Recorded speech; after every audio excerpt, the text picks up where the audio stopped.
All right. My name is Timi Odueso, and I am a law student in my penultimate year. I'm also a short story writer and a content creator at She Writes Woman Mental Health Initiative.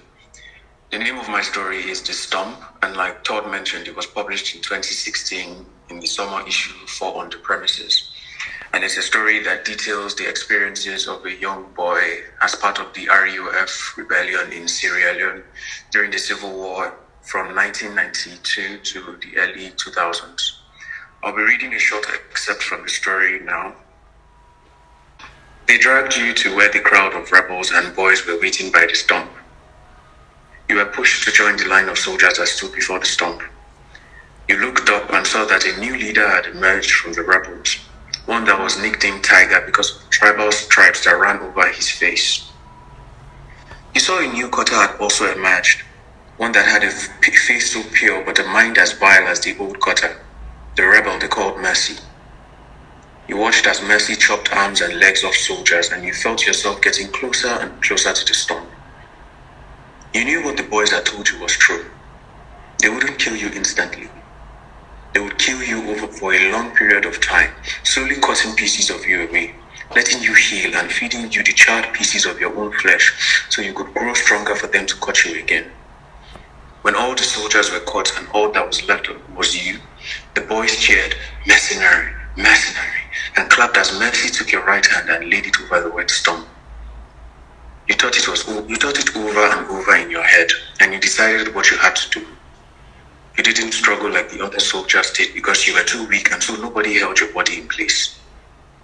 When you saw the sunlight catch the bloody edge of the machete that Mercy raised up, you closed your eyes and brought your head to where your arm was supposed to be as the heavy cutlass came down on the stone. But Mercy only used enough strength to cut an arm off and not nearly enough to chop off a head. All right, so that was the excerpt from the short story, The Stump. Thank you.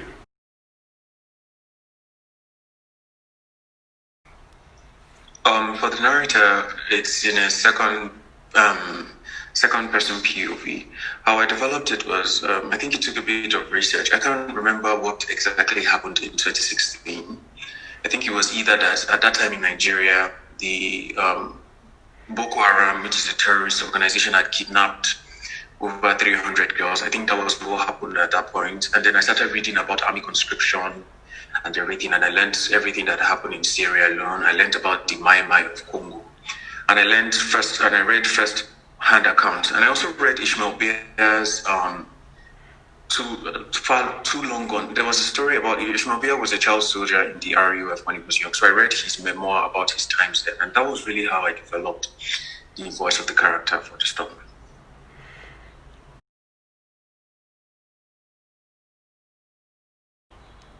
Okay, so very funny. Kashti was how I developed the character of Kashti was to look at any African politician. There were these kinds of people who would never tell you their own names, who would always want to seem like saviors to you. They are doing bad things to you. We all know they are doing bad things to us, but then they put on this aura of, they have a savior complex and everybody looks up to them. And then I started looking at, okay, so what kind of person would Kashti be? He would be the kind of person that would it seems like the politicians are the ones that are actually, okay, we're going to punish you, but we're also going to give you the liberty to choose your own punishment. So it was putting all those things together, looking at the leaders in my country, the leaders in Sierra Leone at the time, looking at the leaders everywhere and seeing what each one of them had in common. And it was that all of them did so many bad things, but they presented themselves outwardly as people who would give you the chance to redeem yourself, when it's not really redemption even. It's just suffering.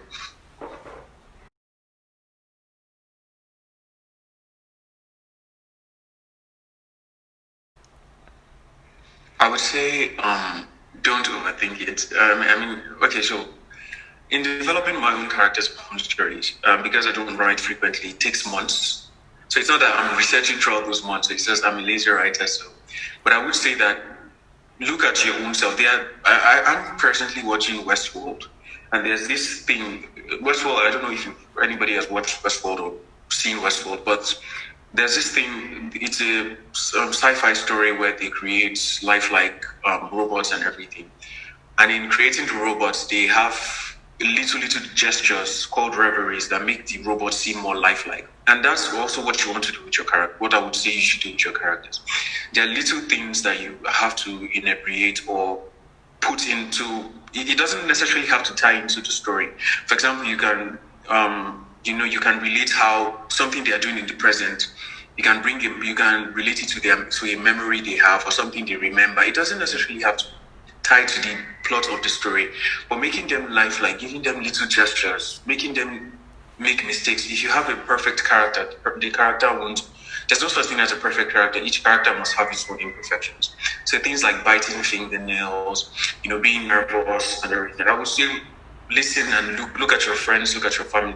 The little gestures everyone makes, try to weave it into your character outline, try to weave it into your story and see where it can fit in. So that's a tip I would give. Okay, so I'm stuck on Cersei Lannister or Jaime Lannister from Game of Thrones, cliche, yes, or even Daenerys Targaryen. I think one thing that R.R. Martin got right is that in every way, each of the characters were villains in their own rights, even Daenerys Targaryen, because she's a conqueror, and as Africans, we know that conquering is not really a bad thing. It's just another word for, it's another colloquialism for colonialism. So, as Africans, we know that when you're reading Game of Thrones, you see the good, or not as human beings, you see the good and the bad side of all the characters. And so you realize that if you're living in Westeros, Daenerys Targaryen will always be a villain. And if you're living in Essos or Sotheros, you can see Cersei as the villain. So I think a character that definitely stands out to me, that it's a very, very good character, very in-depth, well-built, is Cersei Lannister. But then again, it wouldn't really work for a short story because R.R. Martin had a long time to build these characters. But yeah, Cersei Lannister is a good character to watch out for.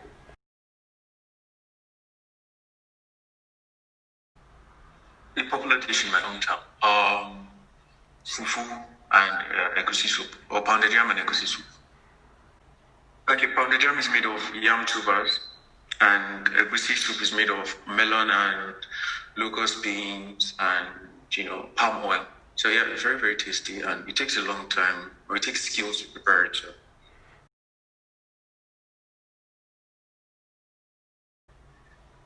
I think either Lionheart. Lionheart is a film Genevieve Nnaji made in 2018. So I would definitely recommend Lionheart to, or King of Boys. King of Boys has Solasu Bowale, and it's a very, very lovely. I think it's one of the best movies Nollywood has made so far.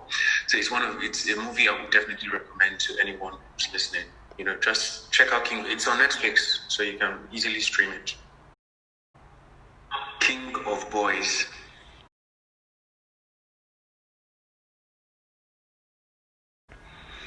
No, not really.